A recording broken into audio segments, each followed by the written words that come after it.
শনিবার দিনকের খিচুড়ি খেলে কি হয় আর কোন ডালের খিচুড়ি আমাদের খাওয়া উচিত? হ্যাঁ বন্ধুরা, সব বলবো। নমস্কার বন্ধুরা, আমি সঙ্গীতা চলে আসলাম রোজের মতন আজও একটা ভিডিও নিয়ে।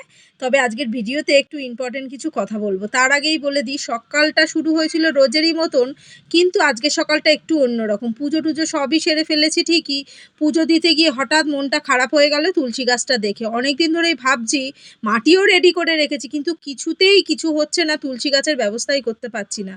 মানে ছাদে তুলসী গাছগুলো এত সুন্দর হয়েছে, কিন্তু বারান্দায় এনে যে একটা তুলসী গাছ যেটা পুজো দিই সেটার অবস্থাটা খুব খারাপ। মানে ওই যে পাতা ছিঁড়ে ছিঁড়ে তার অবস্থা খারাপ করে দিয়েছি।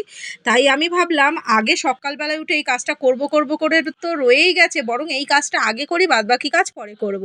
তাই সকাল সকাল উঠেই তুলসী গাছের কতগুলো মঞ্জুরি ছিঁড়ে নিয়ে এসে নতুন মাটির মধ্যে বসিয়ে দিলাম গাছ হবার জন্য। আর এই যে দেখো পাশে তুলসী গাছটার কীরকম অবস্থা হয়ে গেছে, মোটে 2-4টে পাতা রয়েছে, তাও এতেই পুজো দিচ্ছি রোজ, কিছু করার নেই। বারান্দায় ছোটোখাটো হলেই চলে যায়, ওপরে তো বড় গাছ রয়েছে। এবার আসবো তোমাদের সাথে আসল কথায়, যে শনিবার দিন খিচুড়ি খেলে কি হয়। শনিবার খিচুড়ি খেলে শনিদেব শান্ত থাকেন, শনির দোষ দূর হয়। শনিবার মুগ ডালের পরিবর্তে উড়ার ডাল দিয়ে তৈরি খিচুড়ি খাওয়া ভালো। এর ফলে শনি দোষ থেকে মুক্তি পাওয়া যায় এবং সমস্ত ঝামেলা দূর হয়। এটা কিন্তু আমার কথা না, আমি জানতামও না, আমাকে একটা খুব জাগ্রত ব্রাহ্মণ আমাকে বলেছে, তাই আমি তোমাদের সাথে এই কথাটা শেয়ার করলাম। তাই আমি প্রত্যেক শনিবার চেষ্টা করি শনিবার দিন খিচুড়িটা বানানো। তোমরাও কিন্তু চেষ্টা করে দেখতে পারো, আশা করি ফল পাবে।